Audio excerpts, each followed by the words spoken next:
My name is Jesse, and I work with small businesses in the government marketplace. You're listening to FedBiz'5, where you get informed, get connected, and get results on everything government contracting. Hello, and welcome to another episode of FedBiz'5. Be sure to check out our previous podcast wherever podcasts are heard. With us again today is FedBiz''s queen of contracting and automation fanatic, Ashley Duwel. Thanks for coming on, Ashley. Hey, Jesse. Thanks for having me back. Absolutely. So, with the recent disaster events like the tornado that moved across western Kentucky, disaster relief has been a hot topic in the government contracting community. I understand it's FEMA's goal to seek local companies within the disaster area for goods and services related to a specific disaster when practical and feasible. Yes, FEMA does have a local area preference. It's also important to mention that most of FEMA's spending is actually flowed down to the states where the disaster is actually declared. So, how does a small local company do business with FEMA? Are there any insights or tools that you can recommend to our listeners?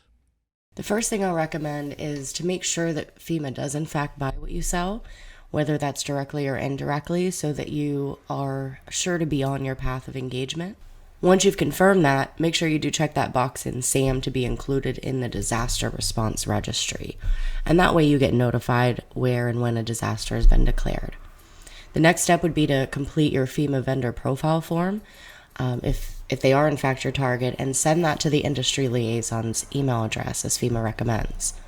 On the form, be advised it does specifically ask why you're reaching out, so be sure to have done your homework there first. There are also strategic sourcing contracts which open up multiple opportunities to small business for subcontracting as well.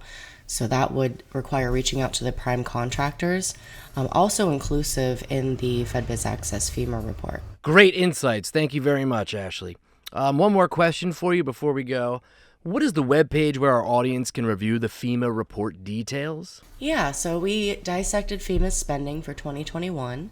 And the report's available on the website at FedBiz''access.com/FEMA. I would recommend this for anyone who isn't keen on performing market research in-house or doesn't already have a team in place to do so. Excellent. I'll also be happy to make myself available for strategic consulting to anyone out there who might be interested as well.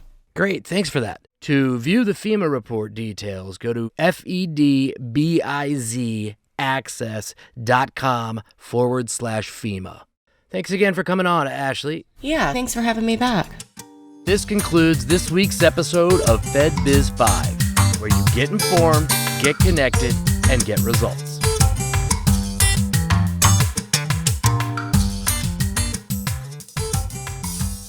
Today's podcast is sponsored by FedBiz'', government contracting made simple. Visit them at FedBiz''access.com or contact them at 888-299-4498.